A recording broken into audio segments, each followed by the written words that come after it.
And stubbornly, I will not let this podcast die.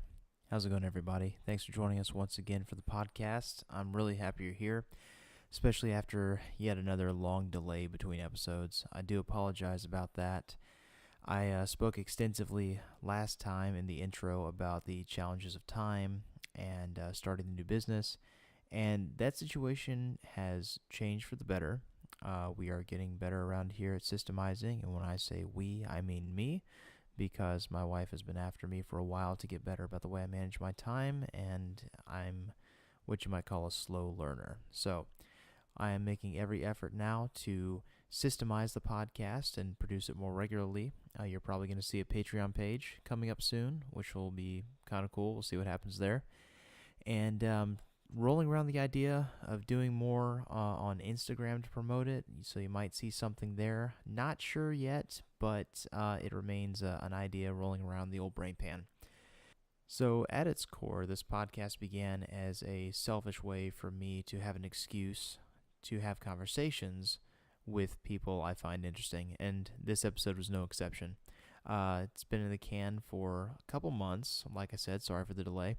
But I had a really awesome conversation with a young guy named Austin Welch. Austin is on Instagram at Austin with 3 I's, 5 N's, and Austin is a drone photographer. He's gotten into portrait photography as well more recently, and his portrait work is just as good as his drone work. But what kicked him off with the following on Instagram is the way he just captures beautiful scenes with his drone. While a lot of people focus in on video when they use a drone, Austin has really made an art and a craft out of the still image. He is specialized really in the beaches around Pensacola Beach. He does those beautifully. And then there is also his work further afield. He does a lot of traveling. You'll find images from Iceland on his Instagram account. They're absolutely stellar. And most recently, he got back from Australia, and I'm waiting to see the final edits that come out of that. Austin is a Pensacola local, and when I reached out to him to possibly come over and have a chat on the podcast, first podcast at the new place, I might add, he was more than willing, and we had a great time hanging out. So, without further ado, I invite you to kick back and enjoy my conversation with Austin Welch.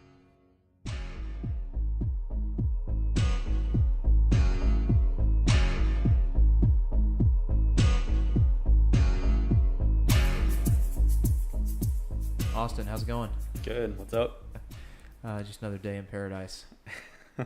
No, man, I appreciate you coming by today. I really do. Yeah, no problem. Yeah, so I first became aware of your work through your Instagram account because at my day job working with the hotel marketing company, you did some awesome flyovers of one of the Holiday Inn pools, and they got reshared to the company or the Holiday Inn Instagram. Right. So I saw your profile, and you had like that really awesome Instagram grid of all the drone work you've been doing. It's like you went straight from like Pensacola to Honolulu to Iceland. I was like, this dude's from Pensacola, and he's like going everywhere. So I'm definitely following his progress. I had to put Pensacola in my bio because it just people were asking like, where do you live or where are you from? So yeah. No. Well, you kind of gave off that like that digital nomad, like all over the world kind of vibe, which I thought was cool because I mean there have been a ton of people from Pensacola who've had that like spread of work so consistently over so many different places. Right. Yeah. So were you just traveling for fun on those trips, or was it at all for work? It was just for fun. None of it was for work actually. Yeah, it kind of comes through because like the shots look so good. You know, it's like sometimes shots that you see that are taken with a drone or whatever. Right. You can kind of tell when someone's doing it because they love it versus they're trying to highlight a client or a place or. Well, I wish it was for work, but maybe like one day that's the plan. But it was for fun, but I did go specifically to get pictures. Like that was the whole goal of the trip. The goal for every trip is to like capture the entire trip as best as I can in pictures. Yeah. So, I mean, it wasn't work, but it was like a passionate hobby kind of thing. So. Yeah. No, and that's something I've started doing too. Is like I've been really bad over the last few years of just like going someplace and taking my camera and just kind of whatever happens. I try to get the shot. But then like earlier this year, me and Annie went to Colorado, and I was like, okay, we're gonna be here at sunrise because I want to get this shot, you know. Right.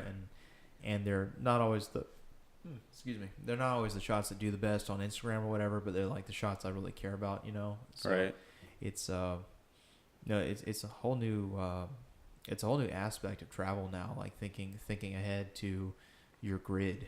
Instagram has changed the way you think when you are traveling. It might be a good thing or a bad thing. I don't know, but Yeah, I'm beginning to think it's like we don't do it for Instagram. We are Instagram at this point. right. No, yeah. Instagram has turned like a creative thing, like photography, into a competition almost, like getting the best shots and stuff like that. And it can be stressful, but A little bit, yeah. No, but dude, how'd you get into drones? Because you said before we got on mic, you said you worked at the airport. So I mean, you're obviously close to like all things aerial. oh no, yeah, it's not like I have a passion for flying or anything like that. My vision's actually really terrible, so like ever like flying any kind of actual thing that requires a license has just been off the table for me. But I've always thought travel photography was really cool. And then I actually started when I followed this guy on Instagram his name is Air Pixels. His name is Tobias, but his handle is Air Pixels. And his drone shots, he's been doing it since the beginning. So he kind of beat that saturation of drone photos on Instagram. And his pictures are unbelievable. And he's the same way. He's all over the world taking these drone shots. So I was like, I could do that too. Like I feel like humbly, I feel like I have an eye for photography and I could do stuff like that. Like I live at a place that's photogenic from the air, like the beach, obviously. Mm-hmm. So yeah, I wanted a drone. I messaged him when I first found his profile and I asked him what drone he used. And I pretty much got the exact same drone he did, because I was like, I need to match this quality and do it better. So yeah.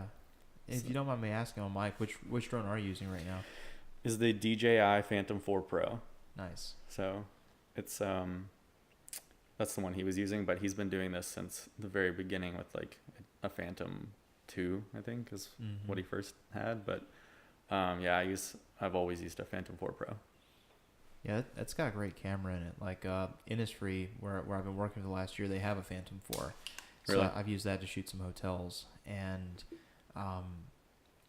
when I got my Mavic that I use personally, I saw like a sharp difference. Like the Mavic still takes a great picture, and I love it, but the sensor size is different, and just the overall, the way it handles light is different. And it was a sharp adjustment for me when I looked at the difference in quality. Right. I was like, okay, I can't think like it's the Phantom 4 anymore. I gotta like shoot way before sunset and get way more light on the ground so I can get the images I want. Well, I almost got a Mavic because I thought, so like I'm traveling a lot and I know I'm never going to want to check the drone as checked luggage.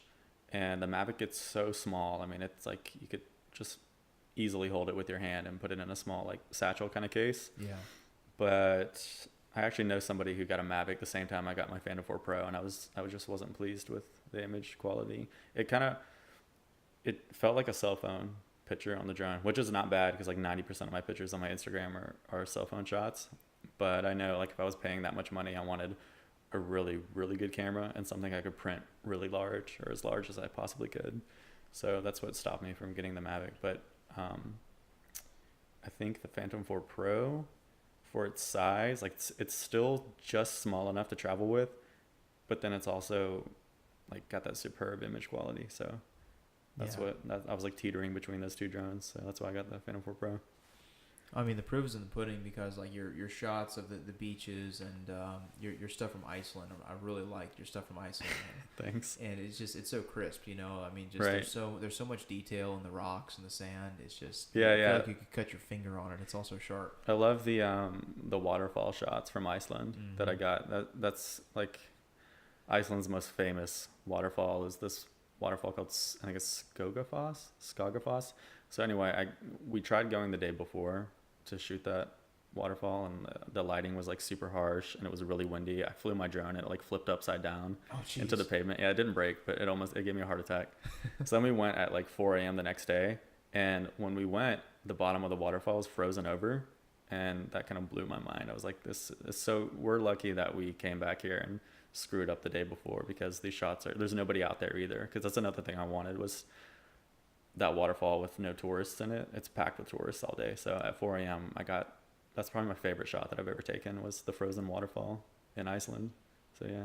Yeah, I remember that one a little bit. It's been a while since I saw it, but I remember when I was scrolling through Instagram and that one came through. That wasn't like a double tap and keep scrolling. Like I zoomed in on that one. Dude, that one's crazy. I've never seen that waterfall frozen before, and I haven't seen it since I've taken that photo. So I feel like I just got a really lucky moment of a popular landmark in Iceland. Yeah, yeah. I mean, and that's the beauty about getting up early, because like I recently did some work in New Orleans, and I realized that if you're out at 9 in the morning, you pretty much have the city to yourself because everyone parties so hard and sleeps so late. Absolutely, yeah. That you go out and like if you need like empty streets, or if you need a clean sunrise shot of the waterfront, you get out there early enough. It's like no one but a couple dock workers working on the boats. Everyone else is sleeping it off, or scrubbing the floors in some desecrated restaurant that's damaged from the night before. Yeah, and like lighting is pretty good in early morning than throughout the middle of the day. It's sometimes it's too harsh to work with, especially with the drone. So yeah. Do you deal with that a lot because you have a lot of really awesome beach shots that like there's a ton of light and the shadows aren't always going laterally. So I can tell you've been doing it different times of day. Do you deal with that a lot shooting sand? So that's kind of stressful when I think about lighting and stuff at the beach, and it's actually something I haven't really consciously thought of when I'm like flying. Now I do, but when I was taking all the shots that are currently on my Instagram, I wasn't thinking about the time of day or anything. Like my favorite Pensacola beach shots were shot within like from 9 a.m. to like 1 p.m. on the same day, and so I guess I got lighting at multiple times a day, and I don't know, like then I've gone back to the beach at other days at the same time of day, and the lighting is just crap. Like it ruins the photo. It's uneditable. Like I can't do anything with it. So I don't know enough about lighting to sit here and talk about it. I just went out and took the picture and did some edits, and I know I need to consciously think about lighting now. And like I have been some locations in other countries and stuff where pictures are unusable because the lighting is really harsh. So like Iceland, like I told you about earlier with Iceland. So with the beach, I haven't run into too much terrible lighting with Pensacola Beach. Like every shot pretty much ends up looking pretty good. So, and the beach always looks good on a normal day. I mean, what I've noticed, like, I had one good shot of the beach I took with my Mavic. It was one of those days where the water's like that nice clear green, and you actually crossed my mind while I did it because we had already scheduled the podcast. I was like, okay, I got to find something Austin hasn't done yet because I don't want him to think I'm aping him. And there's also like Sean Mullins over Pensacola Vibes. I didn't want to like copy him either.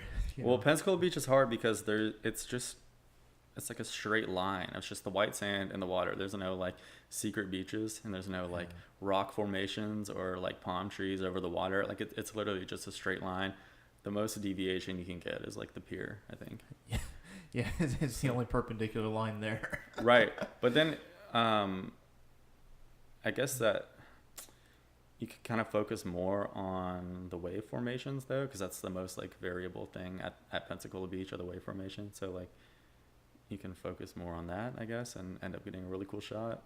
That's what actually drew me out that one day, because I was I think I was doing some work at the Hilton, and then I looked down and I saw what the waves were doing, and it had like a nice long path of foam coming off the sand. That's awesome. And I was like, okay, I'm clocking out for lunch. So I ran down to the pier parking lot, threw the drone in the air, and got that one shot that I am pretty proud of the pier kind of in the middle going out to sea, and then the waves kind of lapping. Right, yeah, that's awesome. It looked kind of cool, but it was one of those things where I probably wouldn't have taken it unless the water itself looked so cool, because like there isn't a ton of stuff to break up the rhythm over there.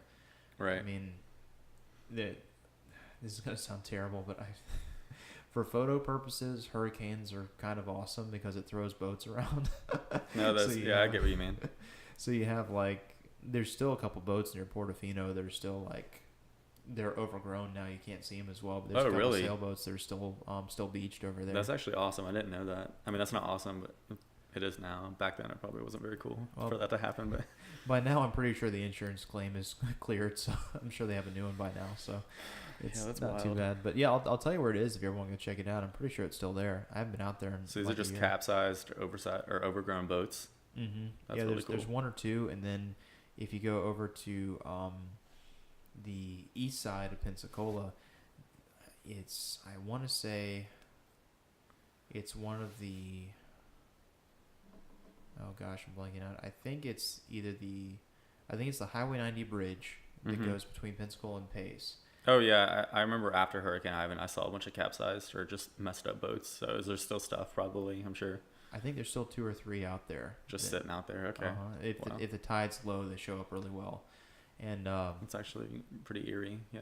It's really cool actually. Like just from like that image making standpoint. Like I always mean to like send a drone out there and take a picture of it, but it's always either it's Florida, it's raining all the time, or it's, I'm trying to get home from a long day somewhere and I just don't have it in me. But it's one of those things that's been on my mind because just, I don't know, it's stuff that's kind of different. And I guess that's what a lot of the time we're looking for, is just something that's a little bit different that, we can put out there and say, hey, we did this. I don't know. I mean, it sounds so narcissistic, but I mean, I feel that's the whole goal of photography, is just find something cool that no one else has seen yet and just be the first to show it off. Yeah, with Pensacola Beach, there's like I said, there's very few ways to do that except maybe focusing on like the wave formation or like shooting at the pier, but even that has been beaten to death. So then you can focus on like the people at the beach. So like I have that one shot with the rainbow umbrella, which is pretty cool. Like the rainbow umbrella is centered in, and then the waves look cool. So like I don't know, like, it's the beach, so people probably don't care, but I will like search the beach with my drone for people doing cool things like kayaking or like getting their kayaks ready on the shoreline to go out. I have a shot of that. I haven't posted it, but it looks pretty cool. It's like couple getting ready to go out on their kayaks, and like kids making a sandcastle or something when a wave comes in. I think I have a shot that I haven't posted either, where a wave is like right about to crash into the sandcastle. So that, I mean, there's cool stuff like that you can focus on, since Pensacola Beach can kind of be repetitive. Yeah, dude, that would make an awesome series of like documenting like the seasons of what people are doing on the beach, different times. Like the rainbow umbrella. I mean, the Memorial Day weekend is so huge here. Like that would be totally really entertaining time to. I know that picture. I actually have that printed out and hanging in my room. I feel like that needs to be licensed or something. Yeah. I'm proud of that shot. It's the only one I have in my house, is that one. So yeah. Yeah, you'll notice the walls in here are pretty bare. And for those of you playing the home game... some nails here, but there's nothing hanging. Yeah, those were there when I got here. I almost put a nail on the wall just to have something above the table in case we did like a Facebook Live or something. Of course, yeah. But it's kind of bare in here. For those of you playing the home game, we are in the townhouse that Annie and I just moved into. And it's still very much a work in progress, and there's nothing on the walls currently. It's actually kind of depressing. But... It's one of those things where you get those shots every now and again that you want to frame, because I have like 5 in mind that I would love to hang up. Right. But it's like, okay, I just need like a spare $120 to put on canvas or metal as big as I want it, Of course. I think I've printed like 2 photos in my life that I've taken. One of them was a shot I took in India that I did a little story about on Instagram the other day. It was New Year's Day 2011, and I got off the bus in this little town in Bihar and went behind the shuttered up garage to use the bathroom, and me and the people I were with, we had all these like monkeys about to throw fruit at us, and like, dude, that's what I love about India and like Nepal and stuff like that. There's just monkeys running around. That'd be great for pictures. Dude, the monkeys are terrible. Oh yeah, well they're probably nuisances, right? Yeah, I haven't been there, but oh man, the monkeys are mean. Like they come out of nowhere and just do a strafing run wherever there's people with food, and they bite, and they have a lot of bacteria. So it's one of those things where it's like they're cool from a distance, but then when they get up close, they start like swatting at you. They'd probably steal your camera if they could, I'm sure, or like break it or something. That's happened, yeah. I had this one monkey that had like a baby hanging on its belly, and I was in Shimla, and this monkey's walking by, and all I did was stop and point the camera at it, and the monkey just whirls around and like bares all its teeth at me at once, and like I thought it was gonna jump me in that moment. I just like start backing up. Yeah, he was like standing his ground. Yeah, her ground or whatever it was. I mean, it was a mama with a baby, so really I was an idiot for even attempting it, because they're way more protective. Right, yeah. But that's like the one picture I printed was when I got back on the bus. Like the whole town had turned out to see all these, American rubes making their way down the road. So right. I have this crowd of like nothing but faces, and just a different expression on every face looking up at the bus, and it was just cool. I printed that one on metal because the black and white had nice That's contrast awesome. to it. I want to print some of my stuff on metal too. I haven't yet, but Dude, your drone shots would kill on metal. yeah, the green water, like the Pensacola beach shots, would look awesome on metal. I think so. And I think the bluer tones from your Iceland stuff, just like oh, dude, they would look so good. Yeah, I want some metal shots because you don't really have to do anything with metal once it's printed, right? It's just that's the piece on its own. You don't need a frame or anything. Yeah. I'll show you mine before you leave. It's got this little framework in the back. You just hang it on a single screw or nail. Yeah. Metal's good to go when you print it. You just need like a lint-free cloth to wipe it off occasionally, get the dust off of it. What do you edit your photos with, or do you? Yeah, what do you do? Like, oh, totally Lightroom. I love Adobe Lightroom for doing like batches, and then when I have like more fine tuning to do, or if I want to like remove elements from a picture, then I take it to Photoshop and kind of dive in pixel by pixel as needed. So like doing stuff for hotels, I've gotten really good at like cloning entire pieces of railings in the building and blending it in other places, because according to brand standards there can't be anything hanging on the hotel balconies. You can't have anything out of place. And okay, yeah, I get that. Yeah, and you don't always have the choice of when you can shoot. Sometimes it's like they just complete a renovation to make the website accurate. We need a new picture like right now. So you go out to Pensacola Beach on like, I think the last time I did this, it was July 7th, right before Blue Angel weekend when the crowd was coming in. Of course. So looking up at the Hilton, I actually used the Phantom 4 the company owns, to shoot this one. And it's this big shot. The hotel's kind of L-shaped, so it's around the pool deck. Yeah. And there's just like multicolored towels on every railing. I was just like, oh god. So you have to remove all of those then? Yeah. That sucks. I spent like 2 days working on one image that was supposed to be the hero shot for the website. Right. So that was frustrating, but you get good at Photoshop that way. I mean, yeah, I'm trying to figure out right now how to remove large objects from like really complex photos. Like I have some shots from Times Square that I got last week, and there's some otherwise perfect shots, but then they have some people in the background that kind of ruin it. So I'm trying to, it's hard. I'm more skilled with Lightroom, but I want to get good at both. So you've started selling presets, haven't you? Oh yeah, I got presets for, I got 5. So like I wanted the pictures that have like the most drastic before and after change. So I have one for like the Pensacola beach shots where before editing them, the water almost looks kind of like brown. It's not really brown, just that's how it shows up on the camera. And then I have some Hawaii ones, and then I have one for Iceland, and then what else do I have? I have 2 in Iceland, one for like brown, like canyon shots, and then one for like the moody blue stuff. So yeah, I got presets, Lightroom presets. Nice. So, yeah. I'll throw a link on the podcast if anyone's interested. Yeah, it's on Filter Grade, which is like people way more skilled than me have all their presets on Filter Grade. So I just emailed them and asked if I could get on there, and they actually wrote me back. So that was kind of cool. Yeah, you need to quit running yourself down so much, dude, because your instincts are good. Like, your photos look awesome. And you showed me a few of those portraits you started doing, and dude, they look fantastic. Dude, thank you. That's awesome that you say that. Well, it's the truth. I mean, I've been noticing like photos are starting to get way more competitive now that like Sony is doing such amazing stuff with their sensors and the way their cameras read images. Right, yeah. But like your stuff still has that super polished look, that people are looking for, and the angles you're looking at, when you're getting these people, it just looks really natural. Like it flows. It just looks good. It's like your drone shots are super calming because it's just like here's raw nature. Of course, like, Your people shots seem to capture that same vibe, just like this like good moments. Right. Yeah. So I thought I was gonna end up just. I have this thing where I underestimate myself a lot, which is like it's a huge issue that I deal with. But I thought I was gonna suck when I got the camera. Like I was gonna use it for nature stuff, but I would never actually be good with portraits. But then now I haven't done any nature stuff with it, and I'm surprising myself with how good the portraits look.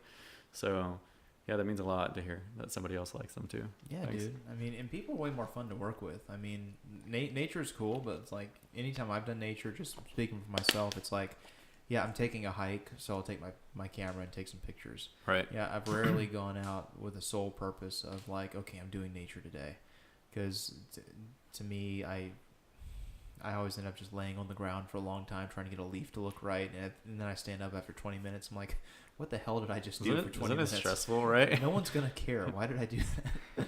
So I can produce more content with portraits too. You can like just crank through photo shoots and like ideas and stuff like that, and you don't have to fly anywhere. You don't have to fly to Iceland to do that or anything. So yeah, that's your workflow can be helped by getting into portraits a lot. And then merging the two. Like there's one Instagram account that's fascinated me lately, and it's not just for the obvious reasons. It's like there's a former Playboy playmate named Sarah Underwood, who still does modeling, and I can't tell which one her boyfriend is, but one of the people, either the photographer who shoots her or someone, builds tiny cabins. So that's super cool. That's awesome. So her whole lifestyle now, I guess how she's making her money is doing like promotional photo shoots. So she just travels the world with like one or two different photographers that kind of tag team and do different shoots with her. She just goes to cool locations and they take these amazing landscape shots with her in it. And sometimes she's like wearing hiking gear in the mountains. Other times like she's completely naked, covered by banana leaves in Tulum, Mexico or something. But the photos are incredibly well done, and the places she goes are incredible. And whoever is building the tiny cabins, like she goes to do these shoots of these tiny cabins, and just you have like this woodland glade, and they'll kind of set the scene with like firewood or a bonfire or something. But then the trees part and they frame it so you can see this, and there's just beautiful mountains in the background or a waterfall. That's awesome. It's just really cool stuff. So I've been seeing this trend towards more like a combination of landscape and lifestyle. Yeah, it seems to be like a hot thing right now in social media for influencer marketing, and then just plain good tourism and location promotion. So you've got like the right skill set to merge the two, which is really cool to think about. Well, thank you. Yeah. I'm not trying to be your cheerleader. I'm just like getting super like granular right now, like because my brain is like this whiteboard, and I'm constantly connecting dots.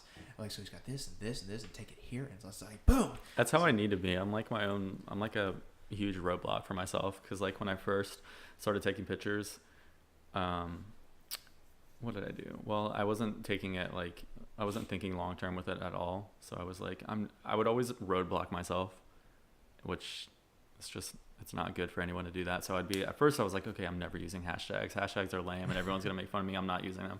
Then I started using that. And then I was like, well, I'm never putting 20 tags on my photo. I don't want a bunch of tags on my photo. Like, who's going to do that? That looks so try hard. Like, no one's going to like that. And then I started doing that, and then I would get more likes and more followers. And then what else have I done? Oh yeah, I was like, I'm never going to get an actual DSLR. Like, it's too expensive. No one's ever, like, it's not going to be worth it.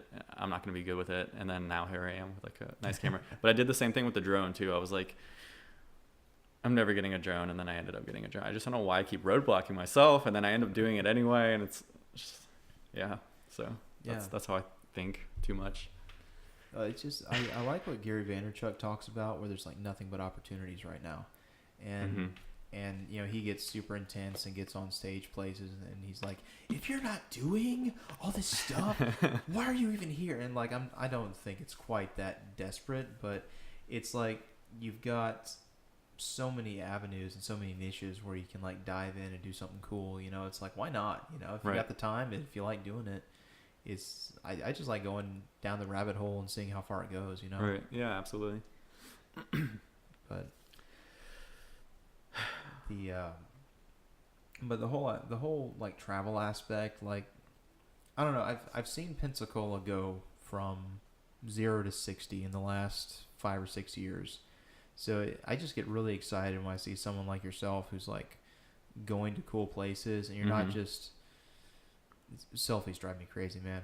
Like when when people turn around and their head becomes 60% of the image, and whatever they're there to see is like minimized.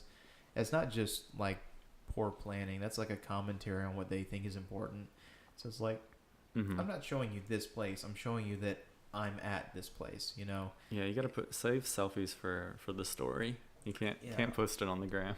Yeah, and then to see someone else from Pensacola who's like going to these places and doing really quality presentation. It's been really cool to see. Like, that's one reason I want to have you on. I was just like, he's doing it right, guys. Yeah, the only thing I'm not doing right is like the business side of it, I guess. So like, I don't know, I could talk for hours about that, but I feel like I have the like creative ambition for it, but not the like monetary understanding of it. So I could just create content all day long, but then I don't know what to do with it other than post it on Instagram. So that's just what I've been doing for like the past 2 years with it. I mean, that's a big part of it at this point. Like, I'm going to be working with the photography team for Pensacola this year coming up. Right. And if you want to help out with that, I don't know if you're into the nerd culture. No, I'm actually, I love nerd stuff. Absolutely. That'd be cool. Yeah, I'd love to do that. Yeah, we need probably a couple more photographers. We're going to try to keep it around 10 people this year. Okay. And just work a lot of like short shifts, rolling it over. But originally, I was originally on deck to go with a friend to Colombia. And oh, that's awesome. What part? Starting in Cartagena and then moving. He would always like rattle off the entire itinerary in one gulp, and I could never quite keep up with it. But he's been there several times, and he just called me one night and he was like, "Dude, I need $300. I might take us to Colombia." And I was like, I just kind of did this for an hour. I was like, "Okay, I'm in." And then I realized, me and Annie are starting this business, and I'm, we're kind of strapped for cash. I really don't need to spend what little money we have on this, gallivanting off to Colombia thing. Yeah. And then I don't need to hyperextend a credit card to do it. So, of course. So I decided to hang back. So they're going to see if they can give my ticket to somebody else. If you want it, let me know. But, Colombia? Okay, of course. Yeah. But the what happened there was after I said, no, I won't be able to do it, then this opportunity came here in town for me to work with the Pensacola photo team. And a good friend of mine ran that for a couple years, and he's stepping out this year.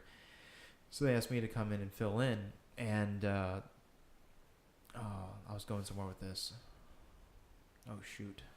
Colombia, totally. I've got this image of a waterfall stuck in my head now. Yeah, we derailed it with Colombia. I've actually wanted to go to Pensacola. Last year, they had like some people that I actually recognize and stuff. So I guess it's just getting bigger every year, but I worked last year. But when is it? Is it February, right? It's every February? Weekend of the 28th, I think. Yeah. It's and they're getting some really good Doctor Who guests. I mean, I've got this Dalek and TARDIS here on the table, but they've got 3 or 4 really good cast members from Doctor Who, including John Barrowman. And I've always joked if I was going to go gay for one person in my life, it would be John Barrowman. So I'm going to walk up and say, I'm a consummate professional, but Mr. Barrowman, I'm going to have to touch you. Even if it's just a handshake. No, yeah, totally. But, no, so that's coming up. And they do it at the Civic Center, right? Uh-huh, yeah. It's, it can barely fit in the Civic Center, to be honest. It's gotten so big, and it actually is getting bigger. That's not it. It is growing, like, without a doubt. I think they were up to 15,000 guests last year. It was intense. That's actually pretty crazy. Yeah. I mean, it's awesome for the city because it gets us like some national recognition. I think we're number 2 in the U.S. as like the nerdiest cities list. Okay, so I believe that. That's cool. I mean, there's not a ton else to do unless you like the beach. But then the flip side of that is you also get these awesome, bumps, and like the hotels fill up and the restaurants do really well. And the airline, when I worked during Pensacola, every flight is like 100% full and like full to capacity. And I actually see some, I guess, celebrities or people I recognize. Like last year I saw somebody from, I guess it was who played Wendy. Is there a Wendy on? No, Wednesday on Addams Family. That person came through and was taking a lot of pictures. So yeah, businesses are going crazy during Pensacola. And the airport always changes too. Like becomes like the galactic. The intergalactic. Yeah. They like it's not a gate. It's an intergalactic like gate for every gate. They go all out for Pensacola. Yeah. Which is pretty cool. And then the American always comes out and shows that beautiful smile for a picture with the 501st Legion. Oh yeah, absolutely. That's always fun. Like I really like that they do that. It's great for the city. So and I think where I was trying to go with this originally is like half the battle is just finding opportunities, just dive in with a camera and just meet people who will want you to come back and do it again. Because that's, I mean, Annie and I went solo earlier this year to do, just this past month actually, to do media production. Mm-hmm. I'm still doing a few days a week with the hotels, but most of our income now, we paid our bills this month on freelance, which felt really good. That's awesome. We couldn't do much more than pay our bills. Christmas is in 2 days. I'm giving like pine cones covered in glitter to family members. Here's a centerpiece I made for you. But the fact that we were able to like pay it, but that took me 10 years, you know. But it's to do. I've been shooting weddings since I was 17. I've turned 28 this year, and I'm still just now figuring it out. But right. The last 3 years taught me a ton about how to network with people, and just like half the battle is just being nice. Yeah. People always say, you know, go to networking events and everything, and I guess there's some value in that, but for me, for what I do, it's like I don't need to go out and meet, you know, paralegals who get off work neatly at 5 p.m. every day. Like I want to meet their bosses who are deciding what their website looks like next year.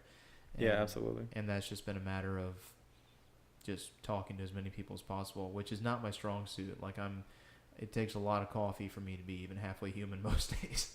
And you have a podcast.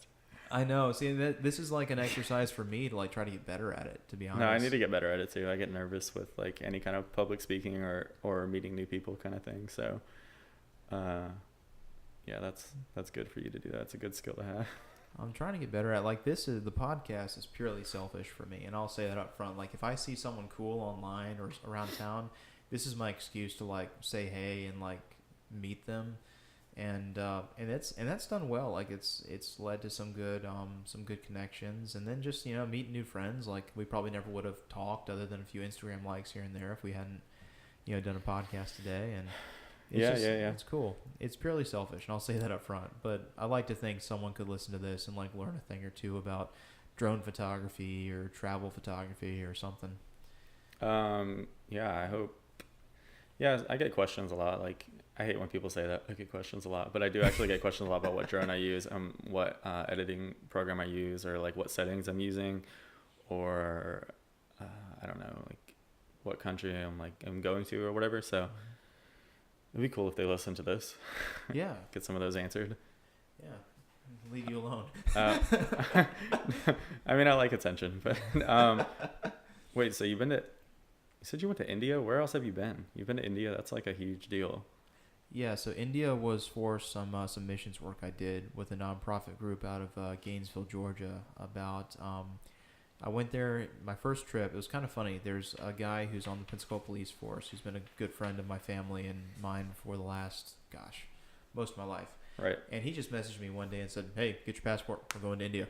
That's awesome. And I was like, okay, details. And he just said, okay, we're doing some relief work. This is not missionary tourism. We need a strong back who can carry bags and load trucks. You in? And I was like, heck yeah, I'm in. That sounds fun. So next thing I know, I'm like riding on top of a bus through Bihar in India, which is like the poorest part of India. Right. And we just set up this big tent that we're sleeping in, you know, in the winter. And, you know, I've been to India 4 times now, and I haven't seen the Taj Mahal once because I'm always sleeping out in the boondocks somewhere. Right. But it's been some of like the best times of my life because it's a really cool country. That's pretty cool though. But other places I've been to the UK, England, Scotland, Ireland, Germany, Italy. Mm-hmm. I had a very uncomfortable train ride through Switzerland that I mentioned in the last podcast. I was talking with a guy who used to be a tour guide, and it was I didn't have a reserved seat when I was going from Germany to Italy.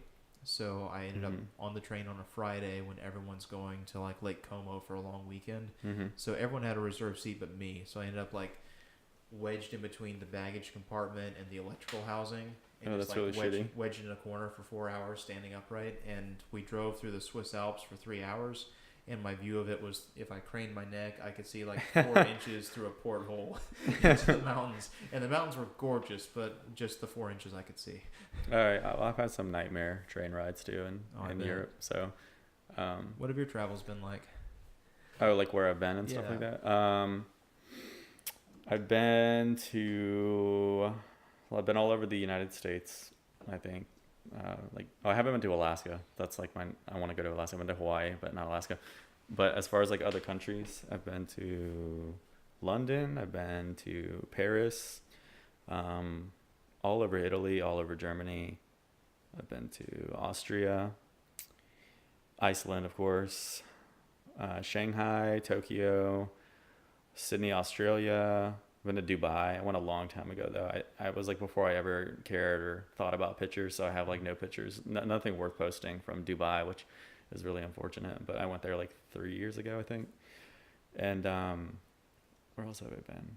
There's other places I just can't think of. I really want to go to Russia. That'd be awesome. That'd be really The cool. visa process was like, I almost did it, and then it was, I had like a bunch of other stuff going on at the time, like I was in school and stuff, so like I just couldn't focus on doing that. I had to like fly. You had to fly somewhere, or you can pay a visa company to do it and ship off your passport, but I didn't want to do that, so I kind of gave up on the Russia thing. But I do want to go there one day. That'd be so cool. That would be really cool. Yeah. Yeah, Russia is like, I don't see many pictures of that on Instagram or just anywhere, but I know they have cool stuff there to offer. Like they have Christmas markets there, just like Germany has Christmas markets, but it's a Russian Christmas market. I mean, that's cool. Like I want to see the Russian version of, like everything. So Yeah, it's a really cool culture over there. Like so me and one of my coworkers have this thing where we're getting heavily invested in like Slav culture pages on Facebook. okay. So it's an interesting like world over there because like you have all the all the gopniks drinking vodka and eating pickles on the sidewalk, and then you have like the Kremlin and like that old school version of Russia. Right. Yeah, there. It's just a cool part of the world. I've always wanted to go out that way. Just never had the opportunity. Yeah, the visa process is weird. It's like you have to. I think even still, I'm still gonna have to use a visa service company, but I don't want to. I would fly to them. I don't want to ship off my passport or anything like that. But I think as a tourist, you can now get a 3-year visa, which is really cool. So I'm looking into that big time. That'd be super cool. I've used one of those companies before. A few of them are. Did you use it for India? The first time, yeah. They said the Indian visa process was very lengthy, so I bet. I used this company. It was like, I think they charged like $130-something for their service in addition to the visa In fees. addition to it, right? Yeah. So, but they got my visa back to me inside of a month, which was cool. Mm-hmm. And since then, India has actually, I would say, updated their visa process to a certain extent, where it used to be you had to apply months out, send your passport, get the visa stamped to it. Well, when the last time we went over there, Annie went with me, and she'd never been to India before. So we decided to do something different for her, which was they had a new 30-day tourist visa that you could apply for like within a week of going to the country. So we did that and kind of just hit submit, said a prayer, and Right. they emailed us back this confirmation. And when I say they've updated their tourist visa process, they now have a short-term tourist visa. So you can do that electronically, like online? You can, but what they send you, or at least what they sent us in 2015 when we went, was a plain text email with a number on it. And you printed out that email. It's just Wow. a white sheet of paper with your number, and you just handed that in your passport to customs. Well, that's a really simple, though. It's That's super simple. I was just like, good God, I hope this works. Well, yeah, it's simple and a little sketchy, but that's Yeah. a lot easier than China. So, like, I guess to go to Hong Kong, you don't need a visa of any kind if you have an American passport. But I went to Shanghai, so that's like technically the People's Republic of China. And I had to go to Dallas twice to get the visa. It's a 10-year tourist visa, which is actually really cool. Apparently, like right before I applied, they didn't have 10-year visas, so that was like a new thing when I got it. Gotcha. So that was really cool. But you have to submit the visa, or you have to. There's a lot of documents you have to submit in person, and you have to do it in Dallas. So apparently, there's like 7 consulates for China all throughout the country, and Okay. like your state, like there's not one in Florida, but Florida has a jurisdiction, and that's located in Houston. So I had to go there, drop off my stuff, and then go there 4 days later and pick up my stuff from the consulate, the Chinese consulate. And I saw people there who were getting like turned away for not having the right documents and stuff, and it is really confusing. Like, so I would hate to have been one of those people. That I mean, it's kind of absurd the amount of stuff they make you provide, but Yeah. I mean, was that for China's benefit, like vetting people out, or was this for the United States' benefit, like checking who was... oh no, that was totally a China thing. Like Okay. you're like on Chinese soil and stuff when you're applying for the visa, like at the consulate. So it's totally their thing. Okay, before this year, I really wanted to do North Korea, but I'm probably never gonna do that now, because they like have tours and stuff. Like I don't know if people know that or they do, but like they do tours. You can go to China, you go to Beijing, and fly to North Korea and do a guided tour. I've heard of that. What's his name? Michael Malice was on Rogan talking about that a few months ago. Yeah, I need to watch that because I'm like fascinated by it. So now I'm just gonna like live through it through other people's experiences because I'm probably just never gonna do that in my life. But unless something like drastically changes, but plus like the mystique of it is like if you do it 40 years from now, it probably won't be as cool as it would have been now because it's like Cuba. It's like a time capsule city or a country rather. Yeah. So I really did want to do that. And then that kid died, that college student, like his name was Otto Warmbier. You know about that, right? Yeah, I heard a little bit about it. Like he kind of go off the reservation while he was there and get. Well, they said he stole a poster, but I don't believe that. Like, I mean, maybe he did steal something, but this is such an interesting thing. So they say he stole this poster with some kind of like propaganda slogan on it from the hotel. And then during his quote unquote court appearance in North Korea, they showed like video evidence of him stealing it, but it's clearly not him. Like anyone watching that should know that it was like an actor. It was just a guy with a black mask on pretending to steal something. Like, so I don't think he really did anything. I think they were just making an example out of an American citizen that decided to go there. Man, that's rough. Or if he did do it, whether he stole it or not, that video is 100% fake. Like it just looks so bad. I heard about the outcome, but I didn't hear about the faked video. Oh yeah, so they showed a video and they call it a trial, but it wasn't really a trial. It was like a forced confession, and it's on YouTube. It's like a 20-minute thing of him crying in front of like this weird jury. Like it's the weirdest thing ever. Yeah. And then they had like a press pool there that are like asking him questions, but you could tell the questions are all like really staged too. Like they were told what to ask and he was told what to answer and stuff like that. And so I'm just not gonna go there. It seems like a nightmare. You start to unzip the backpack with your drone and it like just a line of old Russian firearms point at you. How crazy would that be to like actually do that tour and bring the drone along? I wonder what they would do. They would probably arrest you immediately. Yeah, I don't think you get on the plane, to be honest, because what I've heard about those tours is that they will do everything but physically like take your chin and turn your head to keep you on the tourist trail because they do not want people asking questions about like the empty stores. They don't want people asking questions about, you know, why this street is blocked off. You know, it's like it's very much a you might as well be in like in a pod because they keep you on this trail to see only what the tourism board wants you to see. So it's like you get in the country, but from what I've heard, it's like you're not allowed to really dive in. And if you ask questions, the tour guides like talk around the question and steer you back to like what they want to talk about. Yeah, they're like, a thing that kind of makes me a little disappointed was like if I was ever going to do it, they're renovating things there. Like they've completely redone the whole like Pyongyang airport and stuff. So now it doesn't even look like a 1950s communist airport. It looks just like a new airport in China or something. And they're redoing like big landmark hotels and stuff in North Korea. So like even if I could go now, I mean, yeah, it would be cool, but it wouldn't feel like you're stepping into a blast from the past kind of thing, I think. But I actually follow this guy on Instagram. I think his name is Will Ripley. I haven't seen him post in a while, which is weird, but he works for CNN in Tokyo. And he's like the official North Korea correspondent for CNN. And he is like considered press, so he gets to do a lot of things that anyone on that tour can't do. So his Instagram is really interesting to look at. You should check that out because he can go in grocery stores and stuff like that, which is like a huge no-no. Like actual grocery stores that the citizens use and not one that's set up as like a tour. Right. And he like was posting videos of that, and they have like literally if Kim Jong-un has visited the grocery store, they have a shrine with pictures of him visiting that grocery store and like shaking the manager's hand and stuff like that. Like it's a really weird, interesting place. No, it really is bizarre. I mean, the fact that they've managed to keep it so insulated for so long, like with the rise of like social media and internet availability. Like when I was in India, I could go pretty far out. Like the poorest areas with the fewest, you know, the lowest graduation rates, the fewest businesses, and there would still be like a cell tower, and I would still have 4 bars on my phone. Wow. Like so many countries in Southeast Asia have prioritized communication. And then if you look like at a satellite map at night, you still have, North Korea is this little dark spot with like one light on.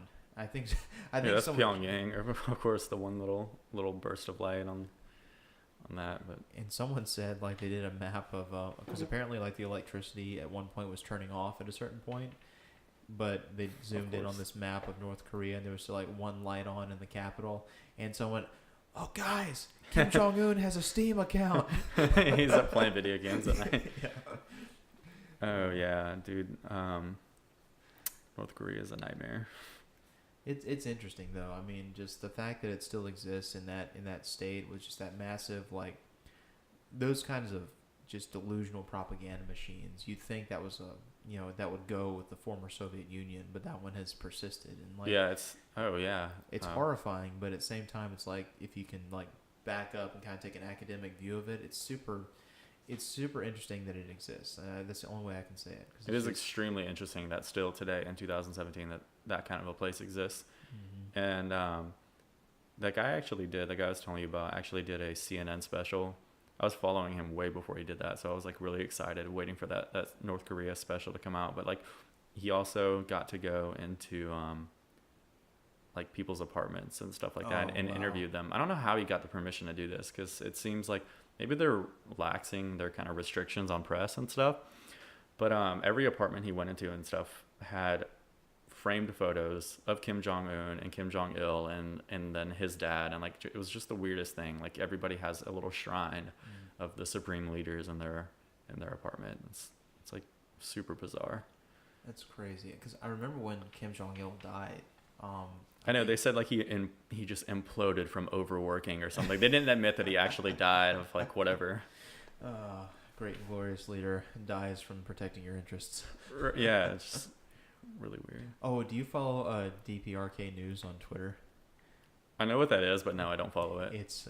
You would love it. It's really funny. The same buddy of mine that he and I follow squatting Slavs in tracksuits on Facebook. We also follow this fake North Korean news account, and they take this really like formal, flowery language to inaccurately describe American current events. Yeah, and dude, it is so funny. I mean, I get tears laughing every time I see a new one, because they talk about like, bloated oaf Donald Trump does such and such, right, yeah, recoils in fear of great leader or something, and just it's so funny because it so perfectly captures that idea of like propaganda, but like written by someone who speaks English as a second language, so everything is right. The verbiage is like 20 years behind the times. Of course, it's just hilarious. That's hilarious.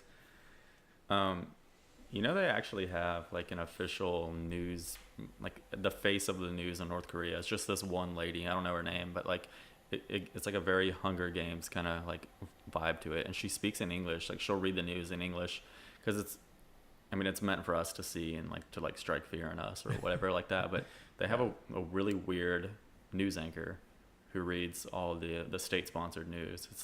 It's seriously bizarre. I need to look that up because I haven't seen that. You need to look that up. It totally makes sense though. When there's like a serious thing that Kim Jong-un wants the world to hear, it'll like go through her. So I saw that on that guy's Instagram as well. He was like, well, this must be a big deal because we've got whatever her name is. I don't know. It's some Korean name, but if she's reading the news, then it's like a huge deal. Yeah. That's coming straight from Kim Jong-un. And she's been doing it like forever, like since they've been broadcasting news. So very weird country. No, I have a feeling in 40 years it's either going to be like a charred cinder coming out of the sea, or it's going to be a like the next Tokyo or something. Dude, who knows? Like seriously, seriously, this is the worst it's ever been, and it could go any way, like any direction. I mean, who knows? It might stay the way it is for another 50 years, but at the same time, I find that hard to believe that it would. Yeah.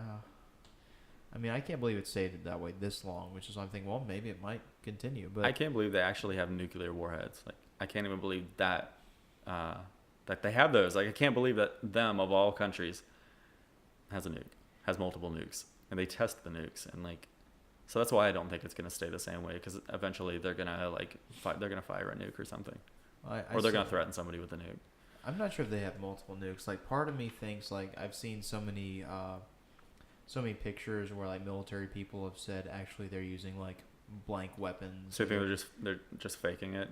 Yeah, I mean, I don't doubt they have, like, a nuke or two, but I don't think... I mean, there are confirmed nuke tests. Like, they have names for the nukes, too. I don't remember the names for them, but there's, like... But really, they're just getting it from China, right? They're just getting, like, any kind of technology like that. They're just getting from China. Yeah, I think where I take issue with the reporting is that I don't doubt that they have nukes. I just don't think it's this massive arsenal that people think it is. Like, they keep saying the U.S. is going to go to nuclear war with Korea, and we were talking off mic, we were talking about that dude I met who was a Marine who's working down in New Orleans now, and he was saying that he had some buddies who were still in. He were trying to get him to re-enlist and give him a new contract with better money because he had the experience they wanted to apparently build up some battalions for the North Korea issue. Now, he was one guy. I don't know how much of an issue it actually is yet, but apparently it's being talked about like it's fairly imminent. There will be a conflict, but I find it really hard to believe that North Korea would have the resources at this point to amass a serious arsenal. I feel like they would like get one in the air, and then before it touches down, like it would be diverted into the sea or something, and then Donald Trump would finally get his wish to come true, and he would hit the red buttons like a piano and just destroy it. Because I get this image in my head of Donald Trump just kind of pacing at night. He's just like, Mattis, waiting just to press one, the Mattis. buttons. I just want to press one. Just give me one. And Mattis is just like growling in the corner. We had this conversation. Not yet. You're probably right. Oh, man. All my Marine friends were so happy when Mattis came on board. They were just like, we can only get so wrecked, man. I'm so happy. The nickname is like Mad Dog. Yeah. Mad Dog Mattis. That dude's intense. I didn't know about him before, but I know that Marines love him. So yeah, that's what he was, right? He was a Marine. Oh yeah, he was like the Marine. Like he was probably the most badass Marine since Chesty Puller. And like when they heard he was on board, a few people were saying that there might even be like a soft coup going on, like Mattis' presence in the White House is like the military is slowly taking over the country or something. I don't really buy that, but like people think he's that powerful that he can be pretty interesting. Yeah, but. No, the world stage is interesting right now. I don't want to dive too deep into politics. But me neither. It's a super interesting time to turn on the news and look at the headlines. Yeah. But in the meantime, what are we looking at for time? Dude, we've been on for a little over an hour, so you want to go ahead and wrap this up? Let's wrap it up. We both got to get out of here in a little bit. So of course, yeah. Austin, where can people find you online on the interwebs? All right, I have the worst Instagram name, but Instagram, and it's just my name. It's Austin, but with 3 I's and 5 N's.